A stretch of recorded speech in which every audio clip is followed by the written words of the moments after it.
Hello everyone, my name is Hamza Mazhar Sheikh, and since our last video, we received lots of inquiries and queries, and people also requested consultation regarding their upcoming businesses, or in order, they just wanted to develop their existing business and they want to scale it.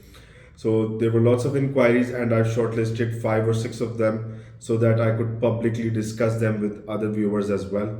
One of the reasons to that is that if any of the other viewers who are also planning to do this similar kind of business or are part of this similar kind of business, then they should also listen to what I have to say about these kinds of businesses. So there are like five of them, I guess. Let me take a look at it, and yes, there are like five of them, and I'll explain one by one their live queries, and potentially the ones who have sent me these queries, they're also listening to this. So firstly, we received a query from a garments manufacturer from Faisalabad. They manufacture eastern wear and a little bit of western wear products, and they wanted to export, and they want to know my opinion regarding it. Okay, so first things first, uh, the first thing that a garments manufacturer is supposed to do if they want to export their product is that they're supposed to test their product and set up a benchmark against the global standard of garments that are being sold right now. There's this whole idea about the kind of product quality that exists, and the one that every single country or area demographically has their own set of quality and functional requirements from a certain garment or cloth based product. Quality is based on perception of functionality that a customer has from a certain product. It's like an expectation a person has when they purchase a product. So no product is good or bad in quality.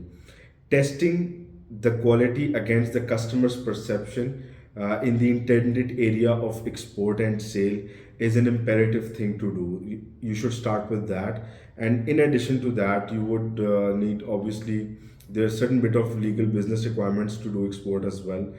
First, you need to be GST registered in Pakistan. Secondly, you need to be a member of the local chamber of commerce. In case of Faisalabad, then you need to be part of Faisalabad's chamber of commerce.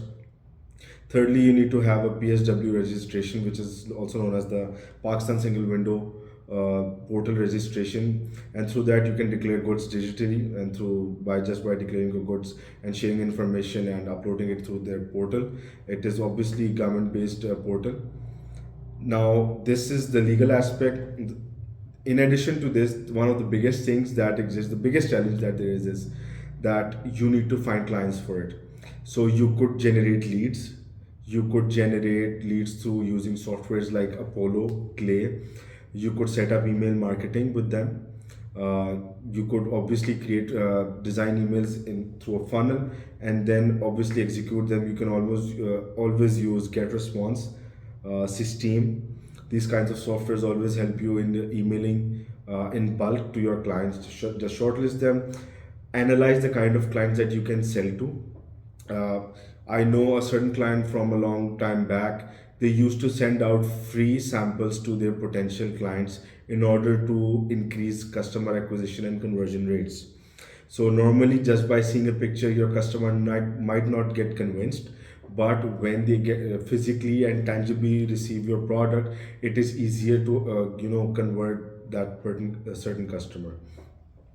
Furthermore, there's one more thing that I would like to highlight in this category, which is that buy a product from the kind of customer you want to deal with.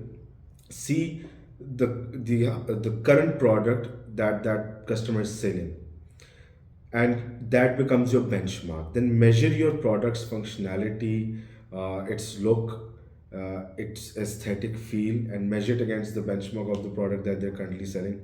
If you are doing a good job, then it's fine. If you're doing a comparatively not quite good job, then you should be up to the mark. And then the biggest thing where Pakistani firms, manufacturers actually have to face this issue is that the production costs. So one of the biggest things that I always tell is, through experience, we export ourselves. We also have brands we're exporting all over the world, and let me tell you, it should be a finished good, and you get lots of utility costs when measuring utility costs in product manufacturing. they're big, you have to cover that cost in labor manufacturing.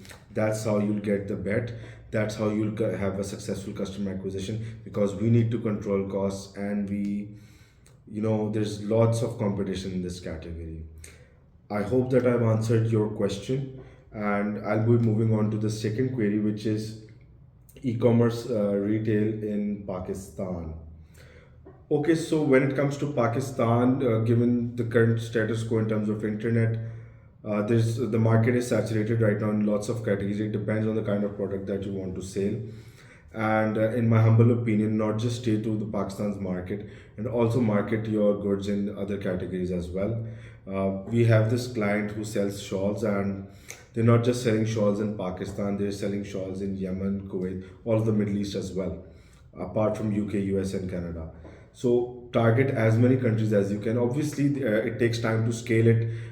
You Normally, most of the businesses don't have the ad spend in the beginning in order to move to more countries. So yes, you can start with Pakistan, but remember the market is saturated and it entirely depends on the kind of product that you're selling. Apart from the kind of product that you're selling, one of the biggest things that we always tell clients and businesses, that the kind of business strategy that you use, the kind of pricing model that you use, according in contrast and comparison to the product you're selling, it's a very important thing to evaluate before doing e-commerce retail in Pakistan. If you are aiming to get huge profits and become a high value brand, then it becomes increasingly difficult to make your space, and it is also difficult for you to break even and get bulk sales in the get go. But if you're a mid-market brand, then it will be easier for you to break even. Your margins will be normal, but your brand will sustain for a longer period of time, and you will have lesser costs. If you're a low-cost model, then you would have huge costs in the beginning, and it will take a very long time for you to break even. We do not recommend that, because you do not have to play on cost. You do not have the luxury to play in on cost, and the reason is that we have huge ad spends. You will have huge ad spends, which becomes bad for your business. So you can do e-commerce retail in Pakistan. It's a good thing to do. Just evaluate everything before you're doing, and please just set up the right pricing, set up the right target segment, analyze the right target segment in contrast to the kind of product or service that you're selling. Now coming on to the third inquiry, it's regarding drop shipping in UAE. UAE is in terms of drop shipping or even private or white label selling. It's very trending right now. People are getting huge sales on that. You are supposed to do it if you have the chance to do so. Get a good product, sell it. In my humble opinion, create a brand out of your business store. You do not just create a logo and start selling through bold business strategy. Don't do this to yourself. It's your business. As I mentioned in my previous video, learn to love your business, invest. It would require a trading license if you want to do COD, or even open a company in order to get payment solutions. You need to open a company in UAE as well. But what we do is, we already have LLCs in USA and United Kingdom, so it is easier for us to do. We do not offer COD on any kind of in any part of the world, let alone UAE. We do not even offer COD in Pakistan.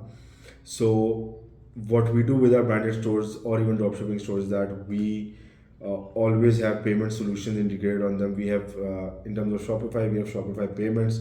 If you're going through Wix or Woo, then you will need Stripe, and all of these require company registrations in the relevant supported countries. In case of UAE, then you would need a UAE's LLC. In case of USA or UK, you would need their LLCs as well. But I believe one LLC is, it can cater all.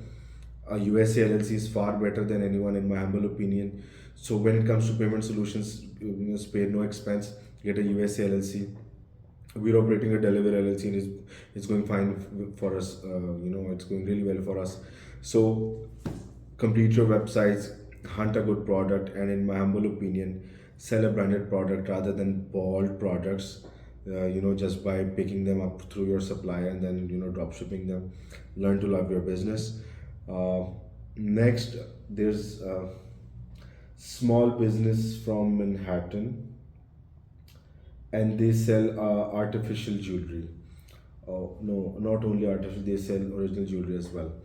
Okay, so there's a small business in they're from Manhattan and they want to sell jewelry online. They already have a physical store.